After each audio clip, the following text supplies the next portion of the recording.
Miss করলাম। কি হবে? পরের লঞ্চটা আসছে, একটু ছুটলে। হ্যালো এভরিওয়ান, আমি আবার চলে এসেছি একটা নতুন ভ্লগ নিয়ে। অ্যাকচুয়ালি আজকের ভ্লগটা হচ্ছে আমার এক্স টিচারদের সাথে বা এক্স কালিগদের সাথে ঘুরতে যাওয়ার, যেটা অনেকদিন ধরে প্ল্যান হচ্ছে। আমরা যাব কোথায় না, দাদা বৌদির বিরিয়ানি খেতে। আমি বেলুর থেকে ট্রেনে উঠে গেছি, আমার সাথে যার আসার কথা ছিল সে অলরেডি লেট। আমি বেলুর থেকে ট্রেনে করে যখন যাত্রা শুরু করেছি তখনও সে কিন্তু লিলুয়া স্টেশনেই পৌঁছয়নি। আর ওদিকে শ্রীরামপুরে সবাই জমায়েত হয়ে গেছে, আমাকে সবাই ফোন করে বলছে তাড়াতাড়ি এসো তাড়াতাড়ি এসো, আমরা এক্ষুনি বেরিয়ে যাব। আমি শ্রীরামপুরে পৌঁছে গিয়েও ওয়েট করতে লাগলাম যে আমার যে দিদিটি আসছে সে যদি আসে একসাথে যাব, কারণ নয়তো একলা পড়ে যাবে। একজনের সাথে দেখা হয়ে গেছে, আমরা একসাথে যাচ্ছি, বাকিরা চলে গেছে। উই আর লেট, অনেক লেট। গিয়ে আমরা একবারে সোজাই বসে পড়বো না, ওরা লাইন দেবে, ওরা লাইন দেবে, তারপর আমাদের জন্য জায়গা রাখবে, আমরা গিয়ে সোজা বসে পড়বো। কাটা গেলে অন্য লেভেলে আসবে। তো আমরা এখন ধোবিঘাট যাচ্ছি, সেখান থেকে যাবো দাদা বৌদির রেস্টুরেন্টে, যেটা আমাদের বহুদিন ধরে প্ল্যান হয়েছে। গত বছর তার আগের বছর গেছিলাম, মনে হয়, কিন্তু গত বছরই গেছিলাম, হ্যাঁ আগের বছর গেছিলাম। আমরা আবার যাচ্ছি, এত ভালো লেগেছে যে আবার আমরা যাচ্ছি।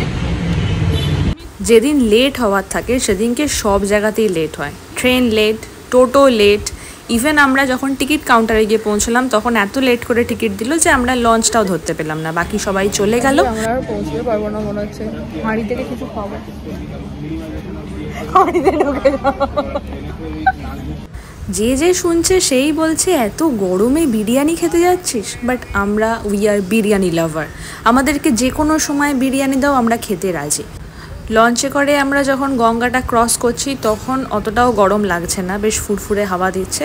ব্যারাকপুর পৌঁছে দেখলাম যে অটোতে সেরকম ভিড় নেই, অটোর লাইন সেরকম নেই, তো আমরা প্রথমেই অটো পেয়ে গেছি। আর ইতিমধ্যে বারবার ফোন আসছে যে কত দেরি কত দেরি, কত দূরে আছিস, আমরা দাঁড়াতে পারছি না।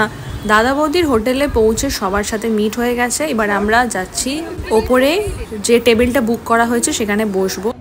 আমরা সংখ্যায় 8 জন আছি, সেজন্য একটা বড় টেবিলকে ওরা জুড়ে দিয়ে দিয়েছে, যেখানে আমরা সবাই মিলে একসাথে বসতে পারি। আর ঢুকে থেকেই মজা শুরু হয়ে গেছে, যেটা আমাদের যে আড্ডাটা হতো স্কুলে, সেই আড্ডাটা আমি মিস করতাম এতদিন ধরে, সেই আড্ডাটায় আমি আবার জয়েন করেছি। এটা কোয়েলের জায়গা,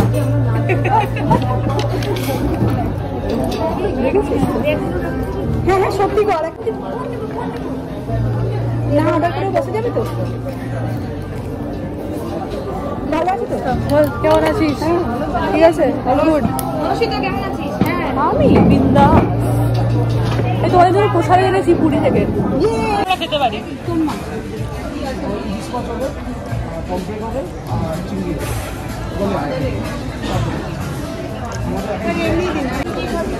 বুঝতে পারছি না আমরা বিরিয়ানি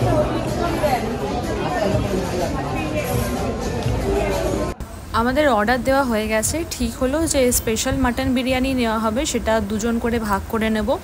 আর একটা সিঙ্গেল মাটন বিরিয়ানি হবে, আর তার সাথে একটা হচ্ছে এমনি ভেজ থালি হবে, কারণ আমাদের মধ্যে একজন কলিগ আছেন যিনি কিনা মাটন চিকেন খুব একটা খান না, তো সেই কারণে হিসেব করে নেওয়া হয়। আমাদের মাটন বিরিয়ানি হাজি আত্মহারা হয়ে গেছে মনে হচ্ছে, এখনই খাবে? খাও খাও খাও।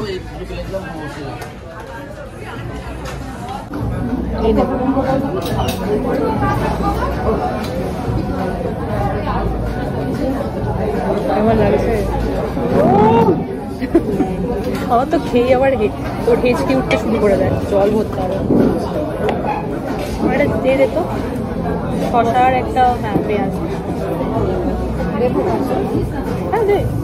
টমেটোটা হাত পেয়েছি, বাকিগুলো হাত পাচ্ছি না।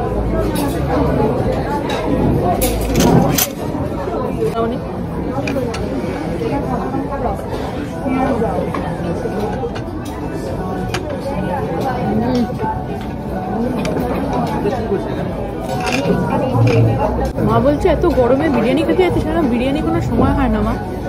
আমাকে বলছে এই গরমে কাঠকাটা রোদ্রে বিরিয়ানি, রাইস একটা লাগবে না, হ্যাঁ একটা গোটা সিঙ্গেল আছে, অনেকটা লাগবে। দাদা বৌদির বিরিয়ানির কথা কলকাতা এবং কলকাতার আশেপাশে জানে না এরকম লোক হয়তো খুব কমই আছে, এবং এখানে খাইনি সেই সংখ্যাটাও খুব কম। আমরা এখানেতে সেকেন্ড টাইম এসেছি দলবল নিয়ে, প্রতি বছরই আমাদের আসা হয়। এর মধ্যে আমাদের থালি এসে কি আছে, অনেক পদ আছে। ওরে না, কাজ করতে গিয়েও বেশ কিছু বন্ধু হয়েছে আমার জীবনেতে। প্রত্যেকটা জায়গাতে কাজের ক্ষেত্রে এমন দলবল পাকিয়েছে। ফেরার সময় হাজবেন্ডের জন্য একটা মাটন বিরিয়ানি প্যাক করলাম, এটা একটা ঘুষ।